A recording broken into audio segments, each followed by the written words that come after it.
Welcome back to my channel the homework classroom Riya পেজে সবাইকে স্বাগতম। আজকে চলেছি আমি একটি নতুন ভিডিও নিয়ে। দ্বিতীয় পর্যায়ক্রমিক মূল্যায়নপত্র 2026 শ্রেণী হচ্ছে চতুর্থ বিষয় বাংলা, পূর্ণমান 30, সময় দেবে তোমাদেরকে 1 ঘন্টা।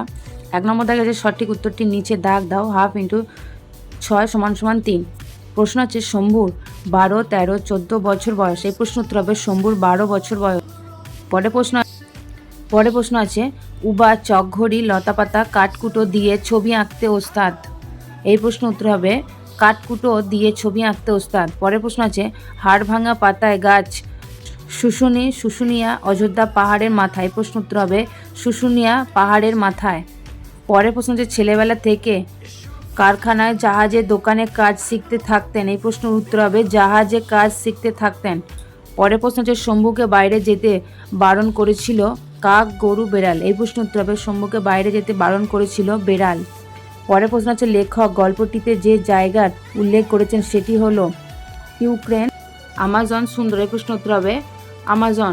পরের প্রশ্ন আছে পূর্ণ বাক্যে উত্তর লেখো 1 × 5 = 5। প্রশ্ন আছে আমাজনের জঙ্গলে গল্পে আগন্তুক ছেলেটির নীরব প্রার্থনা কী ছিল। এই প্রশ্ন উত্তর হবে আমাজনের জঙ্গলে গল্পে আগন্তুক ছেলেটির নীরব প্রার্থনা ছিল আমাজনের রক্ষাকর্তা বোতোর কাছে যে তিনি যেন তার মা বাবা বন্ধু বান্ধবদের কাছে ফিরে যাবার উপায় করে দেন আর তাকে যেন এই বিপদ থেকে উদ্ধার করে। পরের প্রশ্ন হচ্ছে কবি সত্যেন্দ্রনাথ দত্ত কী নামে পরিচিত। এই প্রশ্ন উত্তর হবে কবি সত্যেন্দ্রনাথ দত্ত ছন্দের জাদুকর নামে পরিচিত।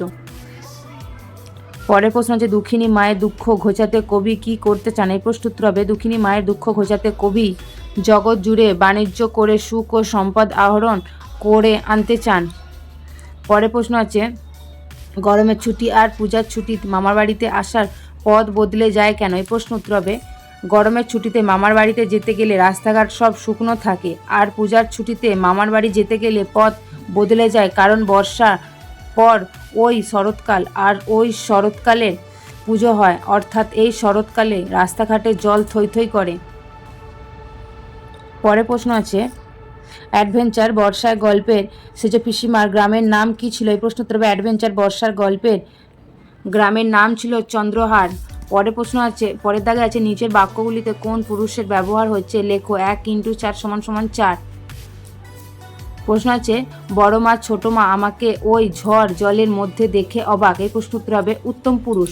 পরের প্রশ্ন আছে অতি শান্ত তোমার চলার গতি। এইটা হবে মধ্যম পুরুষ। পরের প্রশ্ন আছে বসে বসে দেখি। এইটা হবে উত্তম পুরুষ। পরের প্রশ্ন আছে মাটির কড়াইতে মাছের ঝোল রাঁধে। এই প্রশ্ন উত্তর হবে প্রথম পুরুষ। পরের প্রশ্ন আছে কর্ম চিহ্নিত করো 1/2 × 2 = 1। প্রশ্ন আছে মাঝিরা নিশ্চিন্ত মনে নৌকা ভাষা। এই প্রশ্ন উত্তর হবে নৌকা। পরের প্রশ্ন আছে দাদুকে আমি ভালো করে তুলবে। এই প্রশ্নের উত্তর হবে দাদুকে। পরের প্রশ্ন আছে সন্ধি বিচ্ছেদ করো 1/2 × 2 = 1। রবীন্দ্র হবে রবিযুক্ত ইন্দ্র, দেশান্তর হবে দেশযুক্ত অন্তর। পরের প্রশ্ন আছে বর্ণ বিশ্লেষণ করো 1 × 2 = 2। চৌকাঠ হবে চ যুক্ত ও যুক্ত ক যুক্ত আ যুক্ত ঠ যুক্ত অ। কুস্তি হবে ক যুক্ত হস্য যুক্ত দন্তেস যুক্ত ত যুক্ত হস্যই।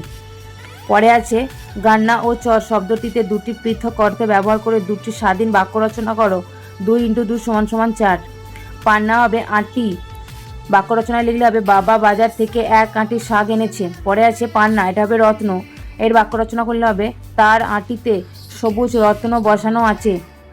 পরের প্রশ্ন আছে চর নদীর চর। এটার বাক্য রচনা লিখলে হবে যে নদীর চরে ঘরে বেঁধেছে। পরে আছে চর গুপ্তচর। এইটার বাক্য রচনা লিখলে হবে আগে রাজাদের গুপ্তচর থাকতো। পরে আছে প্রশ্ন ঘোষ বর্ণ ও অঘোষ বর্ণ আলাদা করো 1/2 × 4 = 2। দেখা, কাজ, যাত্রী, তুফান। এখানে ঘোষ বর্ণ হলো দ বর্গীয় র দন্ত নয় আকার। অঘোষ বর্ণ হলো খ কয়স্য উঞ্জর ত ফ। পরের প্রশ্ন হচ্ছে আমি সাগর পাড়ি দেব কবিতাটিতে কবির নাম সহ 8টি লাইন মুখস্থ লেখো 1 × 8 = 8। উত্তর হবে আমি সাগর পাড়ি দেব আমি সত্য দাগর সাত সাগরে ভাসবে আমার সপ্ত মধুকর আমার আটের সত্যতা নিয়ে যাবে সবার ঘাটে চলবে আমায় বেচা কেনা বিশ্ব জুড়ে হাটে ময়ূরপঙ্খী বাজার আমার লাল বটওয়া তুলে ঢেউয়ের দোলায় মরাল সম চলবে দুলে দুলে সিন্ধু আমায় বন্ধু হয়ে রতন মানিক তার আমার তরি বোঝাই করে দেব উপহার আজকে ছিল এই পর্যন্তই। দেখা হচ্ছে পরের ভিডিওতে। আশা করি তোমাদের এই ভিডিওটা খুব উপকারে লাগবে এবং যারা চ্যানেলটা আমরা এখনও সাবস্ক্রাইব করোনি অবশ্যই চ্যানেলটি সাবস্ক্রাইব করে পাশে থাকা বেল বাটনটি ক্লিক করতে ভুলবে না এবং বন্ধুদের সাথেও শেয়ার করো। দেখা হচ্ছে পরের ভিডিওতে। আজকের মতো টাটা।